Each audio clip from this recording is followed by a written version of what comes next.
Get ready to hear the truth about America on a show that's not immune to the facts with your host, Dan Bongino. Welcome to the Dan Bongino Show. Producer Joe, how are you today? Fair to middling, babe. Fair to middling. That's a good thing. I have, I wake up in the morning always excited to do this show, but I'm telling you, and I'm not overselling this, today's show is stacked.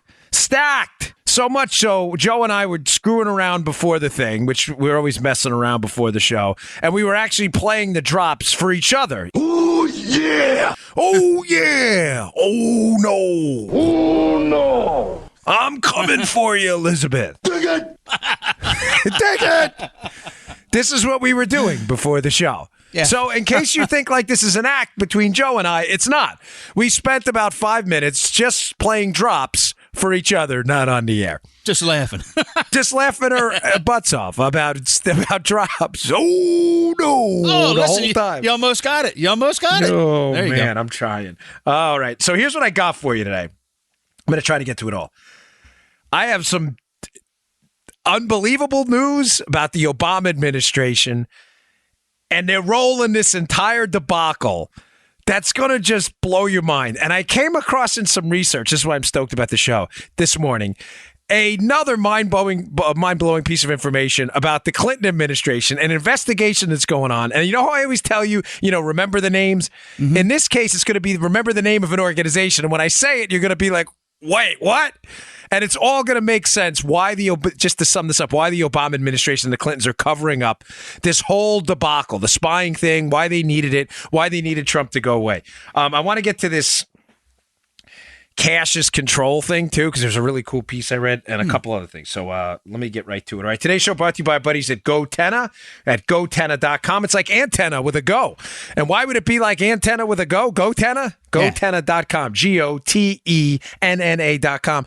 Because this product it's incredible. You can communicate using your smartphone with this product with no cell tower, no wireless signal, nothing. This is great if you're out there, if you like to hike, you're out there in the woods, if you're taking an international trip, if you go on cruises, if you're a person like me who's concerned about hurricanes and down cell towers and the loss of electricity and internet service, you can communicate with your loved ones using your cell phone, using this device. I love this thing. It's one of my favorite sponsors here. GoTenna Mesh. It's a tiny but mighty device. It pairs with any smartphone and enables the first 100%, folks, off-grid, mobile, long-range, consumer-ready mesh network. You can send texts, GPS locations, immediately and automatically, privately, one-to-one, or to groups, or as public shouts, without any cell service, routers, towers, or satellites. It's perfect to maintain connectivity and create a backup network when off-grid, exploring, traveling internationally, or emergency situations where power and cell service is unreliable and unavailable. Unfortunately, we have that a lot down here in Florida. Go get this thing. It's a new revolutionary technology. It's the first company of its kind to use phones to communicate without the cell, internet, or satellite service. The future is now. GoTenna is compatible with any iOS or Android device. I used to say iOS, it drives people crazy. iOS or Android device. Thanks for all the emails. Seriously. Helps you leverage a smartphone you already have in your pocket. It'll extend your network. Folks, this thing is great. You're preparing for an emergency situation. You're spending time outdoors. Go pick it up. The website is GoTenna.com. That's GoTenna.com. GoTenna.com. Here's a promo code. You'll save $35. Promo code is Dan35. Go check it out. GoTenna.com. Promo code Dan35. All right, let's get right to it. So, first, before I get to the stories, so Trump put forth some new sanctions yesterday on Russia, proposed new sanctions on Russia yesterday. And I've always told you the hallmark of a conspiracy theory is when it's always self-reinforcing. In other words, the hallmark of a nonsensical conspiracy theory is no matter what facts or data come out, it always reinforces the conspiracy theory. Mm-hmm. This is how you know the Trump-Russia fiasco, and this is going to be a perfect lead into my story today. The Trump-Russia, nonsensical Mueller X-Files investigation based on nothing is a conspiracy theory. Because yesterday, he proposes these sanctions on Russia, which are going to impact Russia enormously. Putin is pissed about it. And what are people on the left coming out and saying? This is evidence of the Trump-Russia scandal. Joe, I'm not kidding. It's ridiculous. They're like, look, he's now confirming This is the logic of the Looney Tunes kooky left. They're saying, look, he's now confirming that Russia embedded itself in our election process. They overturned the process. They worked to get him elected, and he's confirming it by imposing sanctions on him. Oh, Joe, you see my face? What am I doing right now, Joe? Oh, you got your head in your hands. I can't take it, folks. This is the hallmark of a conspiracy theory. It is. A conspiracy theory, you see this every time. No matter what comes out, it is evidence that the conspiracy happened. So he's imposing sanctions to impact Russia, but he's supposedly a friend of Russia, and Russia used him and got him elected to help Russia, but he's using sanctions on Russia to hurt Russia, but him trying to hurt Russia is evidence of the fact that the Russians got him elected. All right. You're all nuts now. Now, I bring that up because this is obviously a conspiracy theory, but why? Why is the left, the radical left, and the Obama and Clinton team still so committed to keeping this conspiracy theory Mueller investigation ongoing? Yeah. Oh, did I come up with some fantabulous info yesterday? So these pieces will all be in the show notes, by the way, and I insist you look at them, please. If I can't really insist, but I want you to check them out and be really good. There is a piece by Lee Smith in Tablet Mag. Lee Smith has been doing extraordinary work. I will put it in the show notes today, which covers how the Obama team may have covered its tracks a little bit while they were spying on the Trump team during the campaign and his subsequent presidential elect period, right? Yeah. This is interesting, Joe. Smith says, according to one of his sources, there are two clouds of information out there, Joe.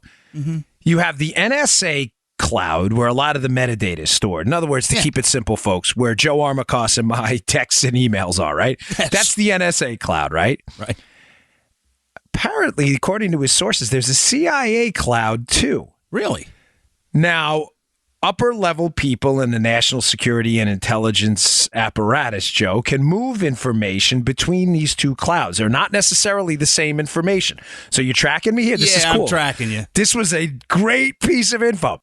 Smith says in his piece that according to one of his sources, the NSA cloud can be audited. I don't want to say easily, but the process is a little simpler and more elegant to audit the NSA. So if you're going to tap into NSA metadata to spy on Joe in the NSA cloud, there's an audit trail there. Let me just read to you this is from Smith directly in a piece, and please read this in the show notes. It is a spectacular piece, right? According to his sources, he says the NSA database, with its large and ongoing collection of electronic communications, can be accessed through the NSA's cloud, said one former senior intelligence official. The NSA can audit it and find out if analysts are violating the rules. Goes on, though. This is important. The NSA does not audit the CIA's cloud, which is audited by the CIA's IT people and Amazon Web Service employees who are given security clearances, says the former official. Now, why does that matter? I read this. I'm like, damn, this makes perfect sense. The Obama team doesn't want to leave. Remember, I've said to you from the start here, they're spying. They were spying on the Trump team. They were spying on the Trump team through foreign intelligence that was giving them information. Again, already reported by CNN and others. It's not conspiracy theory stuff. The British GCHQ and other foreign governments are giving the Obama team information and their intel apparatus on the Trump team. Mm-hmm. As time goes on, it becomes clear, I believe, to the Obama team that they need a legal face to the spying operation. So they find Carter Page, a convenient scapegoat who had already worked with the FBI, in a case locking up a Russian spy where Carter Page assisted the FBI. Mm-hmm. They see, whether in the newspapers or they get wind through their political channels, the Obama team, that Carter Page is jumping on board as a foreign policy advisor with the Trump team. Remember, Joe, at the time, you and I lived through the campaign, and we were both in political talk radio. Yeah. The Trump team, you remember, had a really difficult time recruiting high-quality foreign policy people. They'd already been scooped up by Rubio and Cruz and Walker in the beginning and other people. Trump had a tough time. That's how Carter Page, who, listen, I don't know the guy personally. I'm not knocking him, but he's not really a top tier 1 foreign policy guy if you were running for president. But the Trump team didn't have a choice. So the Obama political class and their insiders get wind that Carter Page is joining the Trump team. I'm still not sure how exactly that happens, who pushes him in there, whatever. But somebody, bells and whistles go off. Joe, we got our guy. This guy's worked with the FBI before. We know he's had contact with the Russians. He can be the legal face. So they go and get a FISA warrant on Carter Page, knowing they have the 2-hop rule. The 2-hop rule, meaning they can spy on Carter Page, his texts, his emails, hop to someone he's communicated with, and then hop again to the person that person's communicated with. Which, folks, effectively means that by spying on Carter Page through the legal FISA process, they can spy on the entire Trump team through those 2 hops. Think about what that means. If I'm going to spy on Joe emails, Dan Bongino. They don't only get my emails, they get everybody I emails too. That's the 2 hops. So by 2 hops, they have a legal face on what was an illicit operation, I believe, and an effort to circumvent and kind of arbitrage the process, the spying process in the past by getting information from foreign governments. They knew that couldn't go on forever.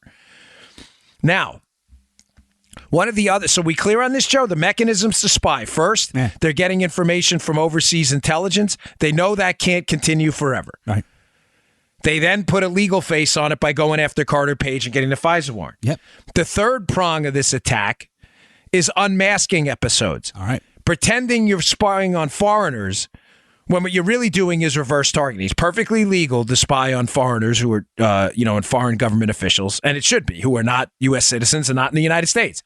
They have no constitutional protections. What is not legal is to say you're doing that, but what you're really doing is listening in on the conversations of Americans talking to them. Here's the catch.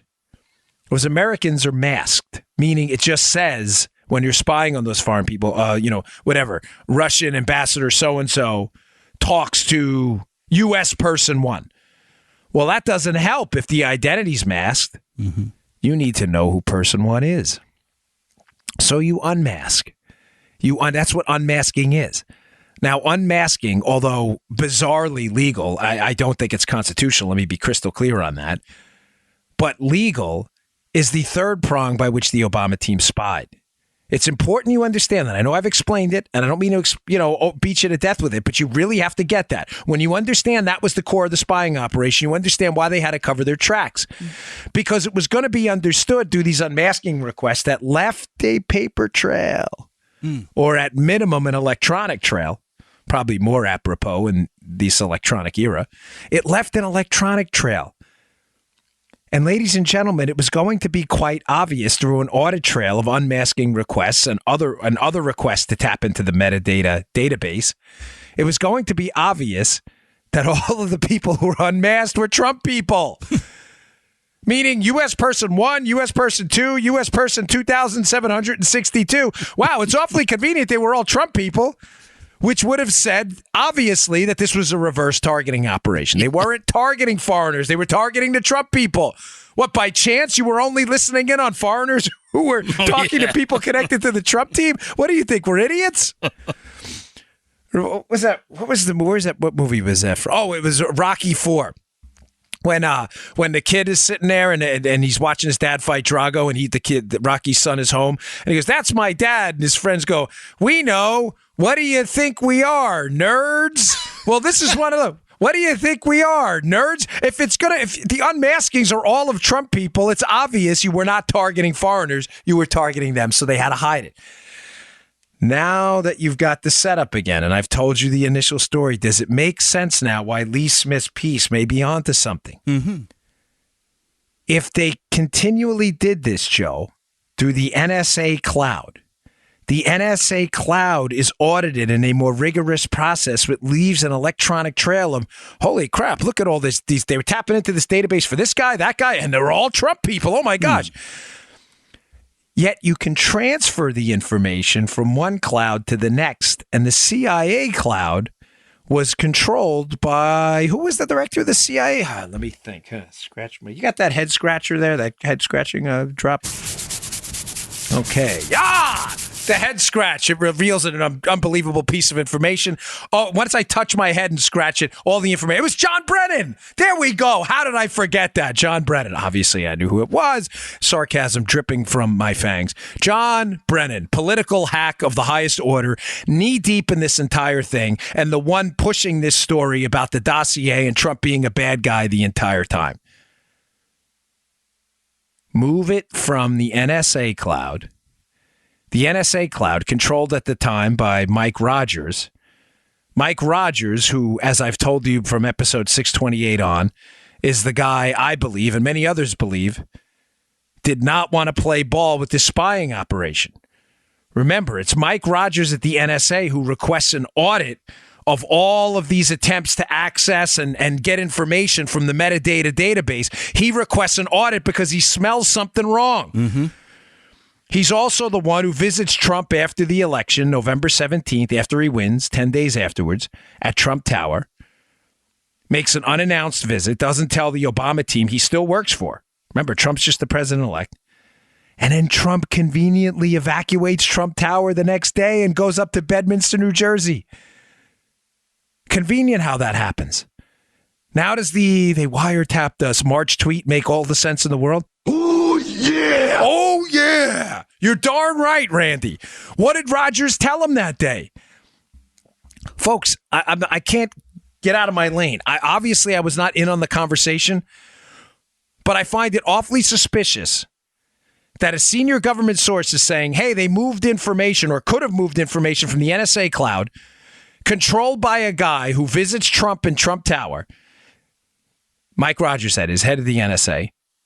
After he's elected, doesn't tell Obama about it and his team. Trump leaves Trump Tower the next day. Rogers knows about this whole spying operation, unquestionably. Then the following days after that, Brennan and the Obama team call for Rogers to be fired, which is amazing. They're leaving office in weeks. Why do they want Rogers to be fired now? Now, is Rogers a good guy in all this? I'm not sure. You may say, well, Dan, you're telling us now, or you're at least insinuating that Rogers may have told Trump he was being spied on. I'm not sure if he was covering his butt or if he was really a good guy. And I'm not. I don't know. He may be the good guy. He may have just been covering his own butt. You see what I'm saying, Joe? And saying, listen, now that Trump got elected, I don't want any part of this thing anymore. Sure. I'm not sure. I don't know. I know my limits on this. But I'm telling you, coincidence, when it adds up, no case I was an investigator. Nothing is ever proven, okay? It is proven beyond a reasonable doubt. I have been laying out to you from episode 628 on a series of coincidences here that are getting well beyond a reasonable doubt that there was a crime committed. Leaking of classified information, spying on the Trump team outside of the probable cause limitations on it. Now, if the information, if what Smith is saying in this piece, which is really staggering, Joe, that information may have been moved from the cloud, the NSA cloud, to the CIA cloud, that's staggering in and of itself. The question we should ask is, well, why was it moved? Yeah. If it's the same information, why not access it through the NSA channels? And if it was to avoid an audit trail, because the CIA was under control of John Brennan, a political hack at the time, an Obama crony, whereas Rogers wasn't a crony, then, man, we got a darn serious problem. Is this making sense, Joe? I read this morning. I was like, oh, I can't wait to get on the air with this. Yeah, it's pretty clear. Yeah. Now, just one more quote from the Lee Smith piece. Read it. It's so good. It's about Mueller and him covering his tracks and what they're covering up. But that's how I start off. That's why I started off telling you about the spy game, the foreign intelligence, the unmasking requests, and then the legal face of the Carter Page FISA warrant to show you how they have to cover this up. And that's the gist of the Lee Smith piece, that this Mueller thing is a smokescreen. It's a facade. I've been saying that forever. Yeah. He goes on in the piece, this former official that Lee Smith is talking to, this intelligence guy, says, there are people in the CIA, the Office of the DNI, Director of National Intelligence, and the National Security Council staff who can move information from the NSA cloud into the CIA cloud. That seems like the likeliest scenario to explain how Obama officials first unmasked U.S. persons and then shared information without leaving a trail that could be either audited independently or immediately at every step. Wow. What? Wait, come again? This is mind-blowing information. If Smith is right on this, that they transplanted information from one database at the NSA, controlled by basically a non-Obama bootlicker, to a agency controlled, sadly, by an Obama bootlicker in Brennan for the sole purpose of unmasking it. My gosh. I mean, Joe, you can see my facial response here. This is like... This is a big one. I'm dying. You hear that, Elizabeth? I'm coming to join you, honey. Tell him, baby. Tell him, Red. That's exactly how let me do it for you, Joe. Paula, I'm coming for you. Paula, thankfully, is not dead yet, so I don't have to worry about that. Love my wife. Elizabeth had sadly passed for Red Fox there. Sanford and Son, right? Yeah. This is incredible information. How and shame on me, folks. I mean it. Shame on me big time. I was sent this article a few days ago in Tablet Mag. It'll be in the show notes today at Bongino.com. Please go to my website. Please sign up for my email list on my website at Bongino.com. I will email you these articles. They are so important. But shame on me. Someone sent this to me days ago and I missed it. I've just been so busy with the NRA TV show, and I've got to do an interview at 60 Minutes Australia tonight and everything. I have been so overwhelmed that I missed the damn article. And finally, yesterday, I get a breather. We were doing photos, promotion photos for NRA TV, and I read through it, and I'm like, what? Wait, what? Yeah. How did I miss this? They're moving information from one cloud to the next for the sole purpose of unmasking. And I missed this? Oh, my gosh. I was so upset at myself. Now, all right, I've got... Don't even think about turning this show off. I'm sorry. I love you to death, and I don't mean to sound like an authoritarian liberal tyrant, but please don't turn the show off today. We may have to go a little long because I've got so much juice for you today. It's incredible. I'm not done. But the show's got to be paid for, and I always sincerely appreciate your patience for this. Our sponsors are really great. Today's show also brought to you by our buddies at Freedom Project Academy. Hey, folks, America's schools are nothing like a lot of us remember growing up. Now it's all about safe spaces, liberal propaganda. Seriously, I mean, it's about 20% learning, 80% propaganda now. And even though technology continues to offer new opportunities for learning, I think we can all agree that traditional moral values that were once woven into the fabric of the classroom have practically disappeared. Sad. That's why you need to consider our friends at Freedom Project Academy and their fully accredited Judeo-Christian classical online school for kindergarten all the way through high school. We're talking about an incredible interactive education where students, they attend live classes, folks, every day with real teachers and fellow classmates from across the country. It's not like some electronic teacher. This is the real deal. Freedom Project Academy doesn't accept a penny of government funding, which allows them to stay committed to things like teaching students how to think, not what to think. Families can enroll students full-time or start with a single class. It is entirely up to you. Go to, get ready for the website here, freedom4school.com. That's freedom4school.com and request your free information packet today from Freedom Project Academy. Enrollment ends in July, but classes are filling up fast. That's freedom4school.com. freedom4school.com. And don't forget to tell them the Dan Bongino Show sent them your way. I really appreciate that. Okay. Another article I saw that'll be in the show notes today. That is just unbelievable that I, again, couldn't wait to get on the air. It's from Deborah Hine, I think, at PJ Media. Be in the show notes. Go check it out yourself. I had known about this because I've said it on the show, but I didn't know about a second portion of it, okay? Obama's Obama for America, which turned into Organizing for America, had made some payments to a law firm that was involved in this Hillary scandal, a Hillary Obama spying scandal. We'd known about that. I've said it on the show before. Mm-hmm. But I didn't realize how deep this went. Now, here's what I mean by this. Perkins Coie is the law firm that was paid by Hillary Clinton's campaign to basically hide the money that they were going to pay to Fusion GPS to pay the British spy to get information on Trump. Hillary's team pays this law firm, Perkins Coie, because they don't want to pay Fusion GPS directly, or else it'll become obvious that they're trying to generate bad information on Trump from overseas. Perkins Coie is the law firm that the money gets shuttled to, okay? Obama for America, which turns into Organizing for America after his election win the second time because he can't run again. There's no Obama campaign arm necessary. But he doesn't want to give up all those emails and those personnel. He has a thing called Organizing for America after that, which is his campaign arm. They made nearly $1 million in payments to Perkins Coie as well. But Hein has a fascinating angle on this that I hadn't considered.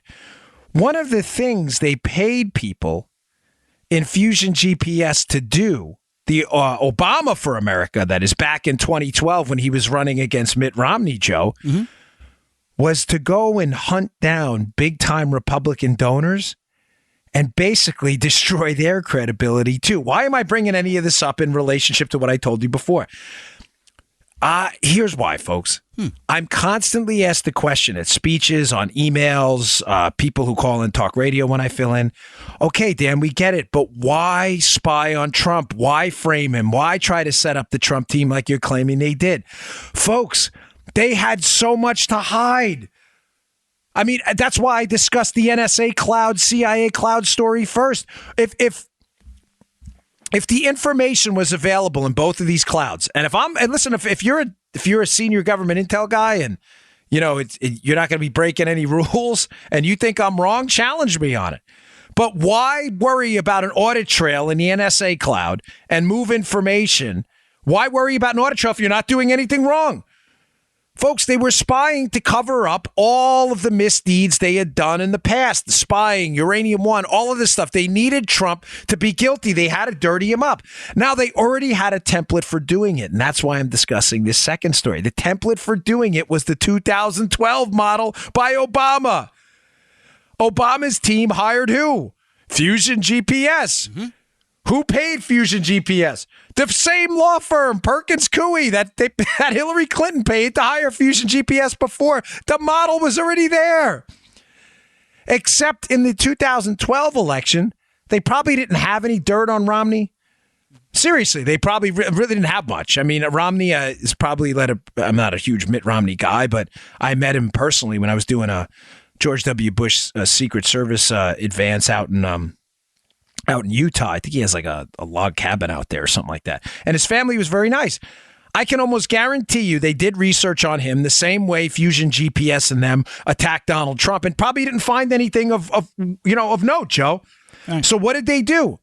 They moved on to attacking Romney's donors. And Hein talks about in the piece how Perkins Coie paid Fusion, and then they got this information on this guy, Frank Vandersloot. I think he's the Melaleuca guy. But he was one of the bigger donors to Romney. They get information on him, Vandersloot. So Vandersloot donates to Romney. Fusion GPS investigating Vandersloot, Joe. All of a sudden, Joe, what happens? Vandersloot gets audited by the IRS. Oh, all a coincidence, folks. Nothing to worry about here. Nothing to see here, folks. If Woody would have went right to the police, none of this would have ever happened for you Woody Woodpecker fans. Not only that, the Obama team establishes a website that they're called the Truth Team, Joe. Yeah. They should be called the Witch Hunt Team. Though they established a website called Keeping the GOP Honest, where they out all of these donors and information they get on them. Donors to the Republican Party. The template for action was already there. The Obama team, Obama himself, by the way, they're losing plausible deniability that they didn't know about the spying scandal, the abuse of the FISA courts, the abuse of foreign intelligence to gather information on Trump, the abuse of the unmasking process. They are losing credibility by the day. The model was there. They'd already done it in 2012. Hey, I know how to get Trump. We went after Romney last time with Fusion GPS. We couldn't find much, but we went after his donors. Right. So here's what we're going to do with the Trump team. We're going to go after Trump. We're going to try to find something on him. And if we don't, we're going to go after the Trump team. Right. Yeah. I mean, unbelievable, right? Yeah. This story just keeps getting worse. The same exact model, just to reiterate here. Money passed to an opposition research firm through the very same law firm, Perkins Coie, so they can hide the payments. The Fusion GPS is paid by the law firm in both cases, Spygate and the Obama 2012 election, and then they used the machine of government to attack people. In the 2012 case, it's the IRS auditing all these people, Vandersloot being one of them, a Romney donor. In the 2016 election, it's the intelligence agencies. Why? You may say, well, why not just repeat the past strategy and use the IRS, Joe, in 2016 rather than in the intelligence agencies? Mm-hmm. Because they were already busted. The IRS scandal had already been outed. They couldn't repeat it again. They'd already been outed. Remember Lois Lerner, the whole targeting conservative groups? They couldn't go back to the well again. They already got called out. So they're thinking to themselves, I can imagine this, Joe. They're scratching their heads and they're like, okay, 2012, we used the IRS successfully to go after some Trump donors. We outed them but using Fusion GPS, and we paid a law firm to hide the payments to Fusion GPS. Let's do the exact same thing, but we can't use the IRS again because the media already knows that scam. So I got it. Let's go through the intelligence agencies this time. Genius! Oh, yeah. This is sad, tragic, horrible, potentially criminal. But genius. This is what they do. This is why I'm so afraid of Democrats and liberals. They terrify me. They are in love with big government and all of its inglorious power. This is what they do. This is why Republicans are so terrified of the power of big government and libertarians all the time, because power corrupts and absolute power corrupts absolutely, to quote Lord Acton. It is one of the greatest quotes in human history because it's absolutely true. Mm-hmm. They were corrupted. They were hiding all of this. All right, I got a lot more to get to, folks. So much to talk about today. All right, let's jump into it here. Another angle on this thing. So there's a story up in LifeZet that, again, will be in the show notes. Sorry to keep bringing that up. I'm not trying to wear you out here, but that should be the T-shirt, by the way. Please read the show notes. Please read the show. That'll be one of them. I have quite a few. I'm already thinking about what our signature line on the mug is going to be, and I think I got that. So that'll be a surprise coming. We're working on that. Thank you for all the feedback on that, by the way. But there's a really cool piece in LifeZet today that I encourage you to read, and it is about the tax filings, Joe, of the Clinton Foundation. Now, again, to dial this out to 30,000 feet, what the theme of this show today is the Obama team spied on the Trump team using a template they had already seen in 2012. Instead of the IRS, they used the intelligence agencies this time. They had to cover their tracks. They covered their tracks, according at least to this tablet mag piece, potentially through the moving around of information to not leave an audit trail. But what the theme of the show is, what are they covering? They were covering the spying, covering Uranium One, but they're covering something else that the Clintons knew they needed to hide, and it's the Clinton Foundation. Folks, the Clinton Foundation has some serious problems, to say the least. This piece in LifeZet today is damning. The essence of it is this. California is a very wealthy state, very liberal state, deeply troubled state at this point. But the taxes are so high that charity schemes and scams are common in liberal states, Joe, because people in liberal states need to shield their money from the very high taxes. Mm-hmm. So California has a very unique, just follow me here, folks, it's really important. It has a very unique set of tax filing regulations at the state level and disclosure rules that don't necessarily, are stricter than some other states. One of those is you have to declare portions of government funding in your charitable foundation's findings. If you read the piece, it explains it a little more clearly than I am now. Just know this. California's state-specific tax filing documents, if you run a charity, forms of government funding have to be disclosed. That's creating a real problem and headache for the Clinton Foundation, Joe, because there are large discrepancies in the Clinton Foundation's federal tax filings and the potentially stricter rules with regards to certain funding in California and their findings and their filings in California. Matter of fact, the discrepancies in some cases are enormous. There are millions of dollars missing, and there's links to all of this in the LifeZet piece. There are millions of dollars missing in the California filings. Those California filings, Joe, tax filings by the Clinton Foundation have been rejected. In other words, even in a liberal state, they're like, Houston, we got a problem here. There is something clearly wrong now. Now, I always say remember the names. In this case, it's going to be remember the name of an organization. One of the headaches they're having in the California findings are funding that came into a subset of the Clinton Foundation, a portion of it called the Clinton Health Access Initiative. The Clinton Health Access Initiative under the Clinton Foundation has received many millions of dollars from governments, the same kind of money that would have to be declared in California. And that's coming up in major discrepancies between the two, so much so that even California's like, no, this filing's not good. You need to refile this and clean this up. There's millions missing. Mm-hmm. Now, I read this piece in LifeZette. Again, someone sent it to me, and I always tell you, remember the names, and a name jumped right out. Clinton Health Access Initiative, government money. Where have I seen that name before? Let me read you a piece. Again, will be in the show notes by John Solomon at The Hill. It's a couple weeks old. The piece is about our friend Alexander Downer. Alexander Downer, who met with George Papadopoulos in the bar in London, and according to the FBI at least, started this whole investigation into Trump. I always say to you with Downer's connections to the Clintons, I am highly suspicious this was a random meeting. How did the money, because Downer was involved in a transfer of millions of dollars, according to reports, it's now under investigation from the Australian government. Downer was an Australian diplomat to the Clinton Foundation. Here's a quote from the John Solomon piece at The Hill, talking about that money. The money was initially allocated to the Clinton Foundation, but, emphasis mine, later was routed through an affiliate of the charity known as the Clinton Health Access Initiative, officials said. Australia was one of 4 foreign governments to donate more than $25 million to the Clinton Health Access Initiative. Dude, do you see now the problem they're having?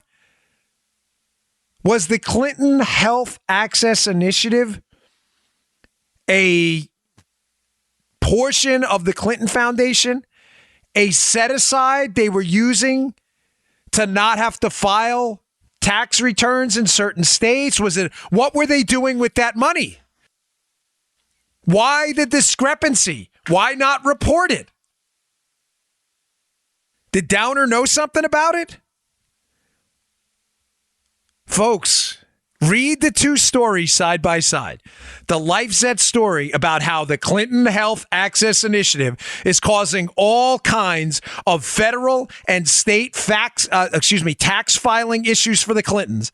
Then read the Hill story about how the guy that starts the investigation into Trump by reporting to American intelligence officials that he met with a Trump guy, Alexander Downer, who is a high-level diplomat with the Australian government, is also a guy involved with the transfer of $25 million to the same subset of the Clinton Foundation that is now having issues with a major tax investigation. You believe this? I've never felt so alive than I do investigating this case, because every day, I love Hannity's line, tick-tock. I know, some like it, some don't. I love it because he's right. Every single day, as seconds pass on the clock, new information comes out. And if you just remember the names, it all starts to make sense. What was the Clinton Health Access Initiative doing? Why not report the money? Why, according to John Solomon, was the money initially allocated to the Clinton Foundation, but then, Joe, it was routed through an affiliate of the charity? No, why? Known as the Clinton Health Access Initiative, which, by the way, is having problems in California with their tax filings. What the hell were they doing? Now to all your emails to me, why? Why were they spying on the Trump team? They need a smoke screen. Mueller's their guy. Mueller's the smoke screen. Yeah. Let me reverse it back to the first. Read the Lee Smith piece, which is the title. The Mueller's a smokescreen. You'll see it. It's in the title. They need a smokescreen to distract you from what appears to this point to be grotesquely inept at best, potentially criminal at worst behavior. Ladies and gentlemen, this is scary stuff. I read that and I thought, wow, Clinton Health Access Initiative. I can't believe, has that been the key to this whole thing? Folks, read the piece. It's really incredible stuff. It never ends, I'm telling you. Every day I wake up trying to move on from this Russia case because the book's now almost done, and news breaks every day. We got to rewrite chapters every single time. It never stops. All right, I got a couple more really good stories, so don't go anywhere. This is a stacked show today. Today's show also brought to you by our pals at Brick House Nutrition. Thanks for all the great feedback on Field of Greens, which is a really terrific product. I am proud to say I pushed them to produce because it's something I believe in, and that is the voluminous consumption of fruits and vegetables. God's candy, fruits and vegetables. But we don't have a lot of time to eat as many fruits and vegetables as we like, and we especially don't have time to prepare some of the more exotic ones. Some of them are even hard to find in your local supermarket, you know, kale and some of these more exotic vegetables that have just incredible properties to them for health and vitality. It's hard to eat all that stuff. You know, we can't prepare spinach and kale and, you know, wash raspberries and blueberries and all that other stuff every single day. So what did they do, the guys at Brick House? They ground up real fruits and vegetables. This is real food. It's not extracts. They remove the water, which is upwards of 90% of some fruits and vegetables, and you get this fine fruit and vegetable powder. This stuff is like the nectar of the gods. It tastes like cherry and licorice a little bit. It is delicious. It is your fruit and vegetable insurance. I have been going through this stuff, but they can't ship it to me fast enough. They sent me 4 bottles. I'm down to 1 left. I have to, seriously, because my kids love it. I love it. I eat a lot of fruits and vegetables, but, you know, sometimes I work from home. I have an advantage. I can go to my fridge. Not everybody does. This is your fruit and vegetable insurance. Go give it a shot. It is a terrific product. I highly recommend it. BrickhouseNutrition.com/Dan. That's brickhousenutrition.com/Dan. No serious doctor, nutrition scientist, anyone who's worked out and eats healthy will contradict what I'm about to tell you. The key to good health in your diet is the voluminous consumption of fruits and vegetables. We don't even know all the beneficial ingredients in there. We don't know. Not ingredients, you don't cook it. God made them up for us. But we don't even know what's in there. We know about vitamins and things like that, but people who eat fruits and vegetables, I read a study a little while ago, the effects on cognition, health, these are all well established. Give it a shot. BrickhouseNutrition.com/Dan. That's BrickhouseNutrition.com/Dan. Check out Field of Greens today. Okay. There's so much good stuff. So there's a piece by a guy named Sternberg in the Wall Street Journal today. Unfortunately, again, being subscriber only, I can't put it in the show notes, but I'll sum up for you what it is. It's a longer piece, but it's a topic that's been near and dear to my heart for a really long time, and it's the war on cash. You know, Joe and I love talking about this because the war on cash is it's being waged through propaganda, and it's largely a swamp rat liberal idea to get rid of cash. Now, let me just explain to you why. And I said to you in the beginning of the show when I teased the story that cash, don't ever forget this. Cash is control. Control for you. Cash is a check mark on horrible, atrocious, big government fiscal and monetary policies. I'll explain in a minute. But don't forget the takeaway. Cash is control. Don't buy in for a second to this liberal swamp rat propaganda story that cash is somehow evil. Now, Sternberg sums this up beautifully. He says the propaganda war is being fought against cash on 2 fronts. The first, which I'll briefly address because it's relatively easy to debunk, is, Joe, cash is evil. It's used by bad guys and criminals and all that stuff. They are just awful. Bad guys use it. A matter of fact, it's one of the reasons the euro, the 500 euro note was given the boot, and they're looking to get rid of that because they say the bad guys, that's what they do. They deal in cash. Now, quickly on that, Sternberg says in the piece, yeah, of course bad guys deal in cash. They've always dealt in cash. But the real problem is not the bad guys, the black market. It's the gray market. You know what the gray market is, Joe? Yeah. people who pay off the books, people who, they hire a kid to work in whatever, their deli, and they pay him, $10 an hour. Hey, it's off the books. They said the gray market, it's a bigger issue. And that on the criminal side, he says this is really propaganda because criminals are very anxious about dealing in cash too. They don't want to hold it. They're afraid of getting robbed. They have no way to store it. So that's, and as evidence, he points out the fact that money laundering is pretty rampant, Joe. That if, people money launder, criminals, why would you money launder? Where you take, say, cash proceeds and you launder them through a business set up exclusively to launder your money. Almost, well, not exclusively, or else it wouldn't be money laundering. You say you set up a laundromat and, you don't do any real business. You're just using the front of the laundromat to launder your cash from. The reason they do that is because they don't want to deal in cash. So he talks about how, and cash only appears at a couple stages of the process. Nonetheless, it's a propaganda tool to get you to believe that cash is an evil thing. And one of the he points out an interesting propaganda tool where they said that how the 500 euro note is called like the Bin Laden because apparently international terrorists prefer it. Folks, because criminals use something does not necessarily mean your right to control the economy via cash should be taken away. The second point's more important. And it's something I've discussed before about this liberal and swamp rat war on cash. It is the threat to the zero lower bound. I promise I won't bore you. You may say, what the hell is that and why should I care? Folks, governments, big spending governments that exist now all over the world. There are very few conservative governments left. All right. Ours isn't even remotely conservative anymore at the level of government spending we're at. They have this thing called the zero lower bound, and the zero lower bound applies to interest rates. An interest rate is obviously a rate you pay. If I give Joe a loan and I say, Joe, the interest rate's going to be 5% annually, I'm going to charge Joe 5% of the value of the loan annually, and that's what he has to pay me back. Okay. If it's $100, Joe owes me $105. Not particularly difficult to figure out. Well, interest rates work in both directions. But there is a zero lower bound to that. For the government, for one reason specifically here, and this is when they're war on cash. If interest rates go negative, Joe, what would that mean? If interest rates were negative, it would mean, say, I lent you $100 at a negative 5% annual interest rate. You would only have to pay me back $95. Right. You may say, well, I don't get it, Dan. Why would the government want a negative interest rate?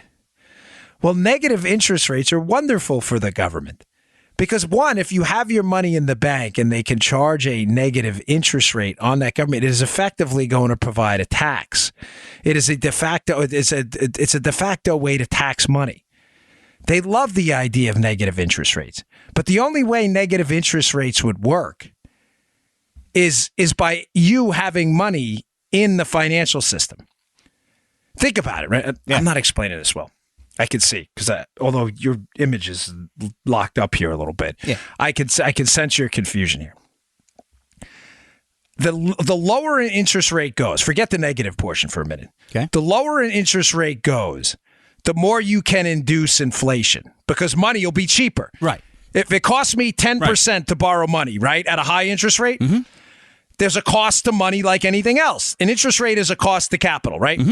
A high interest rate means getting money is expensive. Oh, man, out of 10%, I don't want that. You want money at 0%. Right. Even better, you want money at negative interest rates because you have to pay back less. If I have to pay Joe back at 10% on $100, I have to pay him back $110. Right. If I pay him back at negative 10%, I only have to give him back 90. Right. Who's the biggest borrower of money on the planet right now? The USG. The U.S. government. Negative interest rates for them are great. What do you mean? We can borrow the snot out of money and we have to pay back less money later? Yeah, baby. Now does it make sense? They love negative interest rates as low as they can go. But think about why negative interest rates are bounded by this zero lower bound in a cash economy. Because, Joe, in a cash economy, if I have a $100 bill, the negative interest rate, that $100 bill is still worth $100 on its face. Yeah. But when I put that $100 bill in a bank and the bank follows the government plan and induces negative interest rates onto your checking or savings account, when I go to take that $100 out a year later, I don't have $100 anymore. Is this making sense? Yes, perfect sense. Yep. Now, what do people do in response to negative interest rates? They take their money out of the bank because once you put it in a safe and you have cash, you're not as subjected to it because the face value of the money's the same. The face value of the bill is $100. It doesn't change to $95 at any point. Okay? People pull money out. You're seeing it in Japan, where the threat of negative interest rates induced a whole bunch of people to buy safes. The safe business was exploding because people were taking their money out of the banks and putting it in safes. True story, by the way. I did a whole show on this. Yeah. I love this topic. Cash is control. Governments desperately want to get rid of cash because they know their negative interest rate wearing down the value of their debt program through negative interest rates. The government owes $20 trillion. If interest rates go up, Joe, do you know what the interest payments on $20 trillion would be if government interest rates were at 10%? Oh, my gosh, you bankrupt the government in a couple years. They don't want that. Big spending governments around the world don't want this zero lower bound. In other words, they know they can't go below zero in a cash economy, Joe. Mm-hmm. Because you can't change the numbers on the front of a cash bill. Gotcha. So cash is control. It is your political control over horrible monetary and fiscal decisions. Central bank, in other words, and government spending decisions. They love the idea of negative interest rates. So it's a really, really good piece. It talks about how these are just propaganda tools. That's how they wage the war. The black market, the gray market, and we're bound by the zero lower bound. You're not bound by it. We're holding you to it. Cash is control. Don't fall prey to this. I love this story. It's I don't mean it to sound too conspiratorial, but believe me when I tell you, inflation is a tax, and so is a negative interest rate. I'll give you this example I've given before for new listeners in case you believe any of what I'm telling you is not true. Some of you have heard this before. John Maynard Keynes, who was the eponymous founder of Keynesian economics, a disastrous economic system claimed to be used by Democrats to justify exorbitant government spending. Even Keynes himself, who today would be considered a semi-liberal economist, even Keynes himself acknowledged the pernicious effects of inflation with regards to taxation. Here's an example he gave, and it'll show you how inflation and low interest rates, which can induce inflation, below the market rate, by the way, how inflation works for governments. If you want to spend as a government 25% of the economy and what the economy generates, say the United States economy is worth $1,000. All right. We're just using round numbers here. If the government wanted to spend a quarter of that, they could tax the economy at 25%. And they could take $250 through taxation. However they do it, a value-added tax, an income tax, a payroll tax, a flat tax, 25% tax. Make sense, Joe? Yeah. The government says we want to spend a quarter of what everybody in the United States produces. They produce stuff worth $1,000. We're going to tax at 25%. But Keynes brings up a great point. He's like, well, there's another way to pull 25% of the value out of the economy, and people may not even know about it. The government can control the printing of money. Mm-hmm. Yeah. So what does it do? The government prints $33 extra. So you had 330 in this case, $330 extra and puts it in circulation. So before you had $1,000 in circulation, right? Makes sense? Mm-hmm. Now the government just prints $330 more, but instead of putting it in circulation, it just spends it. Now people are like, this is great, Joe. There's 1,000. There was 1,000 in circulation. I wasn't taxed at all. And look, the government just printed money and bought whatever it wanted. Mm-hmm. Now, there's $1,330 in circulation. The 1,000 of the economy's worth, 330 the government printed and spent. What's 330 of 1,330? Roughly 25%. You may say, damn, what's the problem? The government just printed the extra money, spent it, nobody gets taxed. That's great. No. That's not the way this works. When you print that money, the value of the $1,000 in circulation now goes down because it's more money chasing the same products. They just printed the money. They didn't create any new value. There's nothing new. The $1,000 that was chasing 1,000 products is now $1,330 chasing the same 1,000 products. Prices go up and your money's worth less. Either way, you get taxed. Big government hacks love inflation. The lower the interest rate, the better. Negative if we can. Put your money in the bank and we're going to tax it every day through a low interest rate. Negative at times. Cash is your wall. It's your control mechanism to stop that. Don't get suckered by this. I'm just saying, because I don't, it's not a, in the United States, I know people are generally smarter to this kind of stuff, but overseas, stuff like this is already happening. The euro, getting rid of those big euro bills, Japan's push for negative interest rates, this stuff's already happening. I'm not making any of this stuff up. All right, what do we got time-wise here? All right, we're good. I'm going to fit in one more story. I told you today's show would be stacked, so. Yeah. What should I do? Let's do this one. So Dan Horowitz has a really cool story up at Conservative Review. Now, this is for your liberal friends. One of the ongoing themes throughout the show, I love economics, as you can tell, has been the benefits of tax cuts and how they historically have not impacted tax revenue. Folks, when you look at the results of tax cuts over time, from John F. Kennedy to Calvin Coolidge to Ronald Reagan to George H.W. Bush, one of the myths liberals will tell you, the propaganda tools, is that, tax cuts are going to harm government tax revenue. Right. Personally, Joe, I don't care about government tax revenue. I care about your tax, your revenue, not government tax revenue. But the liberal talking point is that we're going to starve the government. Everybody's going to die if we cut taxes. I'm telling you categorically, there is little to no evidence that is true. John F. Kennedy cut taxes, tax revenue went up. Ronald Reagan cut taxes, tax revenue went up. George W. Bush cut taxes, tax revenue went up. Mm-hmm. Why am I bringing this up now? Another great piece in the show notes from Conservative Review's Dan Horowitz. We're now getting, Joe, the first tax revenue data from the Trump tax cut. Now, the CBO, Joe, I took some notes on this. Where are they? Oh, here we go. Mm-hmm. The CBO, the CBO, Joe, they're always right. Oh, I'm giving you the wink and a nod here, of course. Yeah, always trust the CBO, of course. The CBO had said these Trump tax cuts are going to cost $144 billion lost to tax revenue in 2018. Okay. We now have the February numbers for 2018.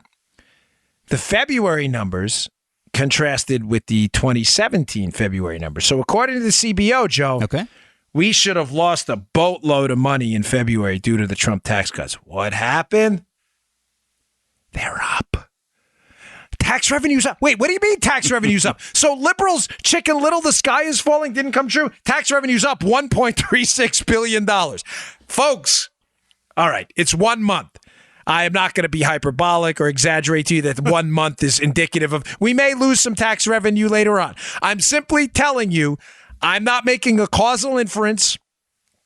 I'm simply suggesting you that the left's correlational story that tax cuts will lead to tax revenue losses to the government have not been proven historically, have not been proven now. They have no evidence of that whatsoever, and their theory is entirely garbage. Thousands of Americans would die. Thousands of Americans will die every time there's a tax cut. Is Bernie? Oh, I love that's one of my favorite drops of all time. Thousands of Americans will die. That's what they always say. But it's not true. Ask your friends to go to the tax tables, go to the government's own website, and show you where an income tax cut produced a loss in revenue to the government. It hasn't. Show them this piece. The February numbers are in. We're up from last year despite the tax cut. Now, income tax revenue did go down a little bit, but gross revenue went up. Why? Because what happens with a tax cut and what happened with this tax cut, Joe, happens every time. Income tax rates went down. People took some of that money. Yeah. They bought more products. They invested in their businesses. And they did what? They hired more workers who were paying more what? Payroll taxes. Yeah. So income taxes went down slightly, but payroll taxes went up by more. We're not going to lose money in a tax cut. You have no evidence of that. Send them the article. Ask them to explain that away. It'll be in the show notes today. All right, folks. Thanks again for tuning in. I really appreciate it. I hope you enjoyed today's show. This was some really good stuff. I was super excited, as you can tell. Check out my NRA TV show tonight, 5:30, live at NRATV.com. It's also available on Amazon Fire and Roku, and NRATV.com for free. Go check it out, 5:30 p.m. Eastern Time tonight. I really appreciate it, and I'll see you all on Monday. You just heard The Dan Bongino Show. Get more of Dan online anytime at conservativereview.com. You can also get Dan's podcasts on iTunes or SoundCloud. And follow Dan on Twitter 24/7 at DBongino.